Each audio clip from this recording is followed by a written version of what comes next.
Maybe the sociopath is gone, but you're still dealing with the fallout from the experience. You may feel ashamed of believing his or her lies. You may have sworn off relationships altogether. Here's my message to you. You are allowed to recover. I'm Donna Andersen, author of lovefraud.com, and today I want to remind you that no matter what the sociopath did, you don't have to let it ruin the rest of your life. Happiness is still your birthright. As evidence, today I'm going to tell you a personal story. I just spent 2.5 wonderful weeks in Italy with my husband, Terry Kelly. We gave ourselves the trip for our 20th wedding anniversary.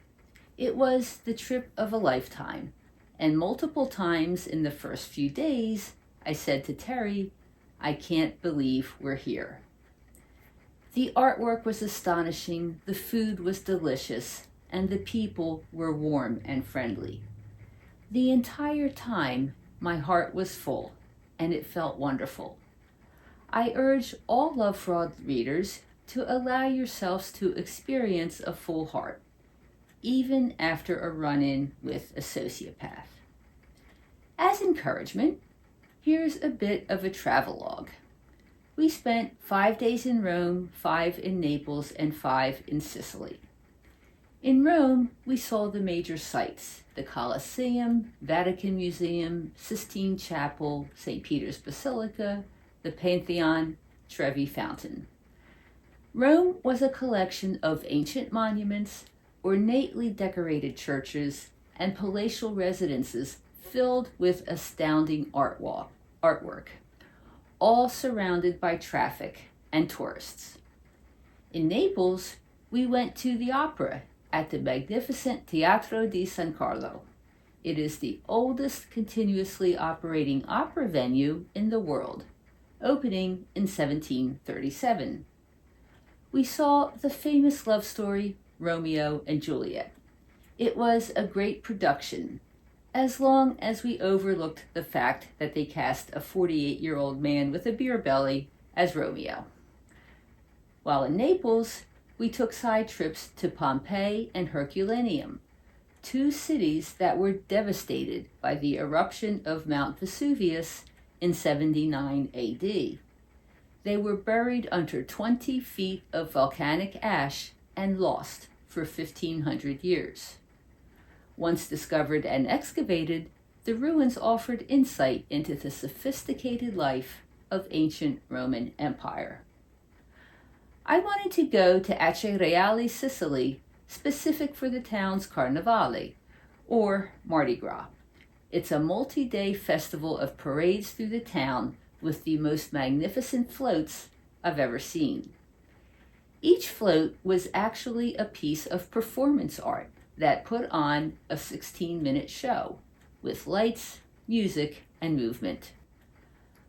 What I found most striking about Italy was that everywhere we went, we experienced the wonder of human creativity. Talent and craftsmanship were everywhere. Ancient Roman engineering marvels like the Colosseum, magnificent churches with exquisite paintings by artists like Caravaggio. I was astounded by the beauty and realistic detail of sculptures that were hundreds or even thousands of years old. Even the fantastical papier-mâché Carnevale floats were artistic and engineering marvels. I was also struck by the pervasiveness of religion and spirituality. I knew, of course, before the trip that Italy, particularly Rome and the Vatican, is the heart of Christianity. Still, I didn't realize the extent to which religion was central to Italian life. An Uber driver told us that Rome has 1,000 churches. We frequently saw priests, nuns, and pilgrims from around the world. The streets and piazzas were named for saints and popes, and small shrines were installed into the sides of buildings. Major churches were all exquisitely decorated, with murals painted on vaulted ceilings. Martin Luther, an important figure of the Protestant Reformation, complained that church leaders spent too much money on artwork, and he probably had a point. Still, artists often expressed their religious convictions through their artwork.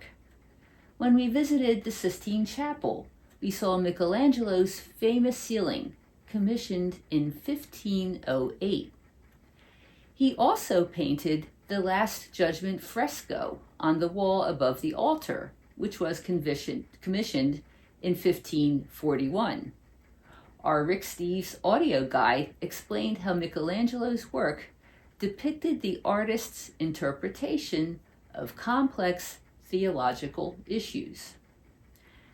Italian artwork uses a lot of allegory, which is defined as a representation of an abstract or spiritual meaning through concrete or material forms. Ancient Roman art used allegory in depicting stories of mythology. Paintings up until the 16th century, commissioned by church leaders, usually had biblical or Christian themes. Even today, the Carnevale floats in Acireale are called allegorical grotesque. They continue the tradition, dating back to the 1600s, of using allegory to mock the rich and powerful or convey a social message. Here's a short video of one of the floats.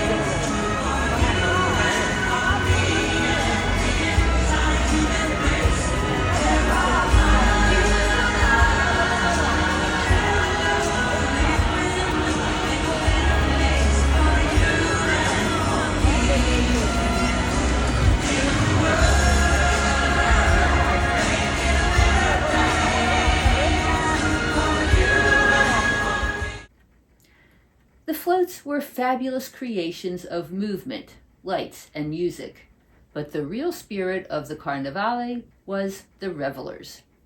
Thousands of people flocked to Acireale for daytime and nighttime events. Children and adults wore exotic costumes.